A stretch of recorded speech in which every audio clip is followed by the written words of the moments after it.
once you've concluded a transaction or you've talked to anybody, you have to stay in touch with them to remind them who you are with Crye-Leike. Crye-Leike's the brand name. People are going to know that.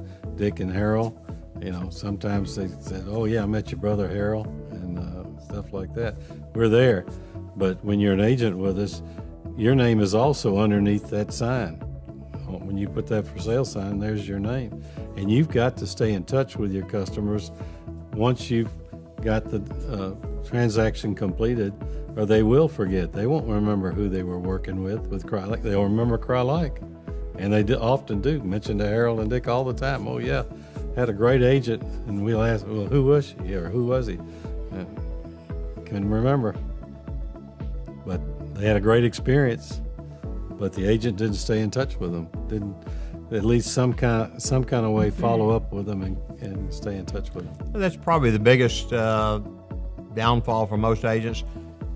The transactions are not like you go to the grocery store weekly, but you buy a house a handful of times in your lifetime. 2, 3, 4, 5 times in a lifetime is pretty typical for most people, and the transactions only happen like every 5 to 7 years.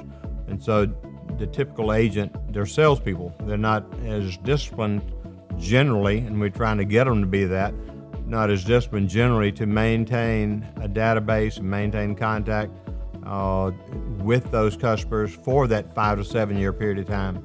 It's well worth their time to do it. Money-wise, well worth their time to do it.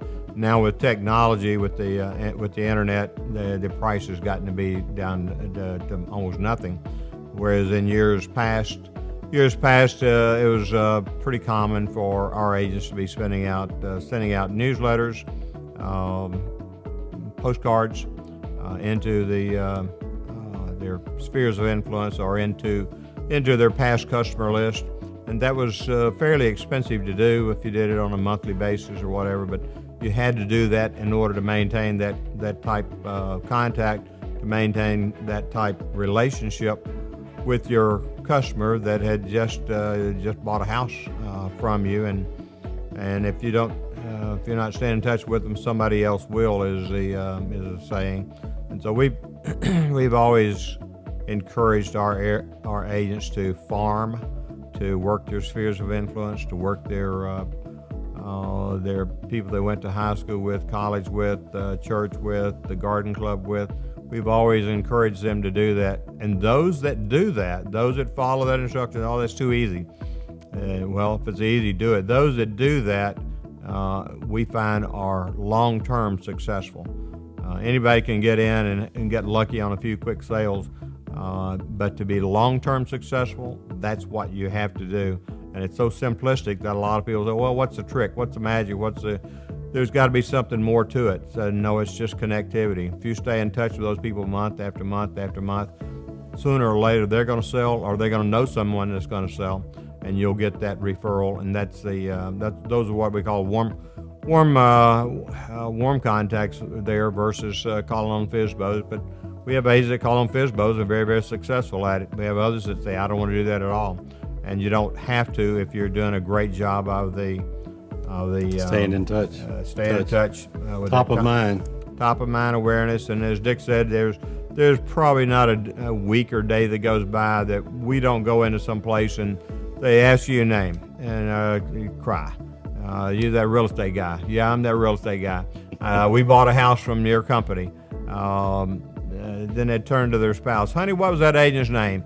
And they'd do like that, and they'd say, little short blonde-headed lady, and something like that. And I say, well, we got a number of little short blonde-headed ladies.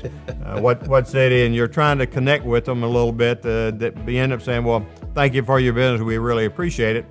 But you're thinking that agent should have stayed in contact, and they should be sending out a postcard or an e-card on a monthly basis so that their name is top of mind awareness. They should have been able to say that agent's name just like that because they just got something from them in the last month as a reminder. It's a reminder that I'm successful, I'm still in the business, I still want your business. That's exactly what it says. I'm successful, I'm still here, I want your business, your future business. Because the real estate business, lots of turnover, lots of people there. And so if you bought a house from someone, you don't know, are they still around? Are they still around? You don't know. And with agents doing less and less than the newspapers are kind of history, then the only way you can stay in touch with them is post office, email. And the email is from the old days where they were spending 50, 60, 70 cents for a postcard or a newsletter. Now it's free e-card. It's a no-brainer. Every agent ought to be doing it.